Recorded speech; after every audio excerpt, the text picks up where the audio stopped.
Rois Am PBNU mengatakan bahwa sosok Ubaidillah tidak fiktif, sementara Anda ini mendeklar bahwa ini ahistoris. Missing link-nya di mana ini, Kiai? Am tidak mengatakan Ubaidillah ada, tetapi Rois Am mengutip. Kan Rois Am waktu itu mengutip sebuah kitab disebutkan. Kitab itu namanya Al-Ghurar, karya Ali Khirid Ba'alawi. Ada kitabnya. Nah, Rois Am mengatakan di dalam kitab Al-Ghurar Ubaidillah itu ada. Nah, itu tidak berarti bahwa Rois Am itu mengatakan Ubaidillah itu ada dalam kesimpulan ilmiah, tapi masih menukil dari kitab orang Ba'alawi yang namanya Ali Khirid yang wafat 960 Hijriah.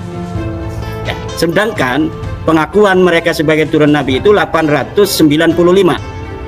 Hanya sekitar 65 tahun sejak kitab pertama itu dikarang, kreasi nasab Ba'alawi itu dibangun.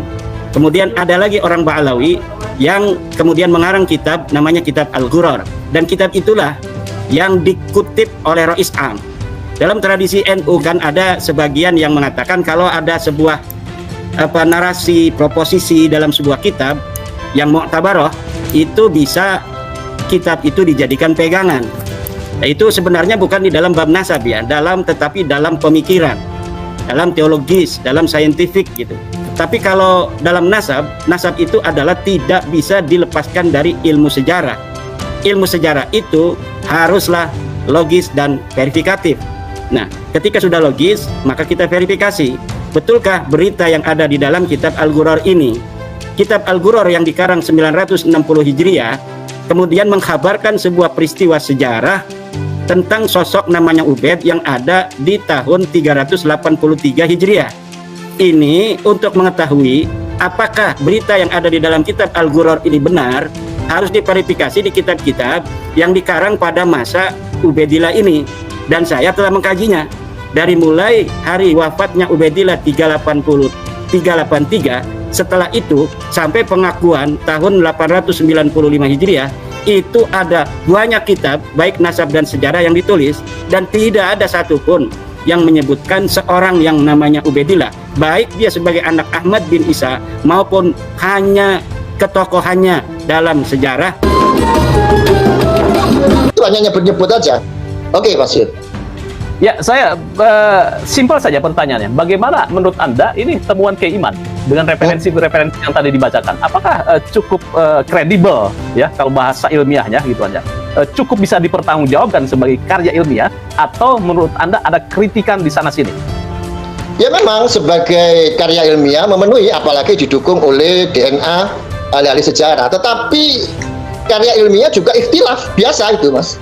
Ada kemudian yang dengan Rois Am aja itu kan ikhtilaf mengatakan bahwa Ubaidillah itu bukan fiktif. Jadi kredibel tapi tetap ikhtilaf karena ada yang punya pendapat lain. Itu fakta itu terjadi. Nah, oleh karena itu baru-baru ini aja, baru kemarin aja kan Robito itu melaporkan orang yang ngaku-ngaku jual beli habaib. Bayangkan, sementara Robito sendiri dibatalkan oleh Kiai Iman. Bayangkan itu yang batal membatalkan yang batal lagi.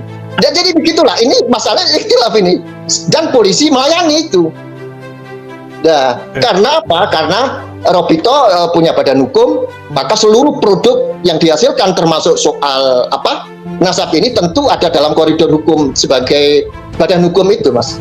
Jadi ini yang yang berhak menjawab seluruhnya apa yang disampaikan Pak Kiai Imad adalah Robito itu sendiri. Kalau masyarakat soal Habib itu hanya aja, sebutan-sebutan aja sebagai fenomena dalam masyarakat kita ya, begitu.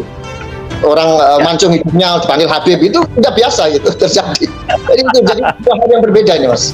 Makanya yang menjawab soal-soal penemuan ilmiah ini ya Robito sendiri kan, karena Robito yang mendeklir bahwa dia adalah garis ada sambungan ke Nabi.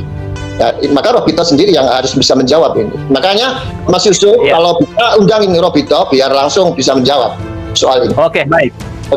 Paralel gitu ya. Rois Am PBNU mengatakan bahwa sosok Ubaidillah tidak fiktif, sementara Anda ini mendeklar bahwa ini ahistoris. Missing link-nya di mana ini, Kiai? Am tidak mengatakan Ubaidillah ada, tetapi Rois Am mengutip Kan Rais Am waktu itu mengutip sebuah kitab disebutkan.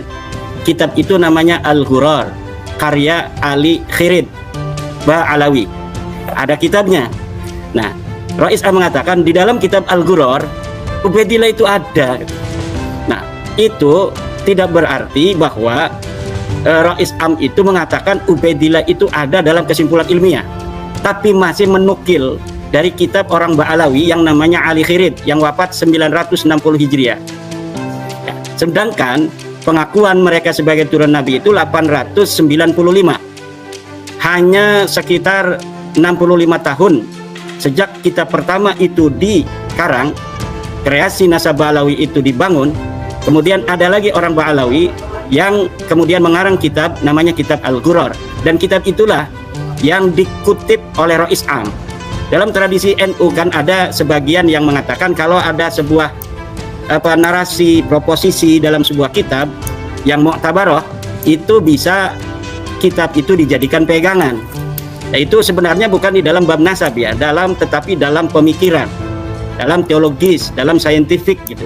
Tapi kalau dalam nasab itu adalah tidak bisa dilepaskan dari ilmu sejarah. Ilmu sejarah itu haruslah logis dan verifikatif. Nah, ketika sudah logis, maka kita verifikasi, betulkah berita yang ada di dalam kitab Al-Ghurar ini? Kitab Al-Ghurar yang dikarang 960 Hijriah kemudian mengkhabarkan sebuah peristiwa sejarah tentang sosok namanya Ubaid yang ada di tahun 383 Hijriah. Ini untuk mengetahui apakah berita yang ada di dalam kitab Al-Ghurar ini benar, harus diverifikasi di kitab-kitab yang dikarang pada masa Ubaidillah ini. Dan saya telah mengkajinya dari mulai hari wafatnya Ubaidillah 383, setelah itu sampai pengakuan tahun 895 Hijriah, itu ada banyak kitab baik nasab dan sejarah yang ditulis, dan tidak ada satupun yang menyebutkan seorang yang namanya Ubaidillah, baik dia sebagai anak Ahmad bin Isa maupun hanya ketokohannya dalam sejarah, misalnya di dalam ilmu pengetahuan yang semacam seperti apa yang telah disebutkan oleh kitab-kitab Ba'lawi di masa kemudian, bahwa dia seorang mujtahid, dia seorang ulama besar, dia seorang guru dari Syekhul Islam dan sebagainya. Nah, inilah yang sekarang ini sedang kita lawan, yaitu narasi-narasi rekonstruksi atau konstruksi dari nasab Ba'lawi yang dibangun sejak abad 9 sampai sekarang. Ini 550 tahun, dan ternyata kekosongan riwayat mereka itu adalah 550 tahun pula. Ini angka keramat yang saya kira sekali lagi Allah tidak akan beri waktu lagi untuk Ba'lawi mengaku sebagai keturunan Nabi setelah hari ini. Oke, baik. Satu lagi langsung ke Prof. Ikam. Tadi dikatakan bahwa Kamulas yang berhak menjawab ini adalah Robito. Apakah Anda sudah memberikan minta forum ke Robito, atau mungkin melayangkan surat secara resmi ke Robito untuk mencoba klarifikasi, bukan klarifikasi, tetapi ini mencocokkan data atau mendiskusikan temuan-temuan yang Anda kaji? Saya sudah mengirimkan surat berbulan-bulan yang lalu. Saya berikan 12 pertanyaan saja, sampai sekarang belum dibalas, dan saya mengundang juga untuk berdiskusi kepada Rabita Alawiyah, dan sampai sekarang tidak ada balasan. Ya, tidak ada balasan sampai saya pun. Kenapa kira-kira ya? Saya kurang tahu. Sementara kalau surat dulu sebelum ini rame, ini kita dari lembaga, saya juga punya lembaga namanya Rabita Kesultanan Banten, itu pernah mengirim surat protes tentang pernyataan Bahar bin Smith bahwa Wali Songo tidak ada punya keturunan. Itu dibalas oleh Rabita Alawiyah, dan Rabita Alawiyah menginginkan adanya kerjasama antara mereka dan kita dari Rabita Babat Sultan Banten. Tetapi untuk surat saya tentang pertanyaan 12 itu tidak sama sekali ada jawaban. Ya, oke. Ya, satu saja yang paling menohok itu pertanyaannya apa, Kiai? Satu atau dua? Sebutkan satu sumber sebelum abad ke-9 yang menyatakan bahwa Ahmad bin Isa punya anak namanya Ubaid. Itu saja tidak bisa dijawab.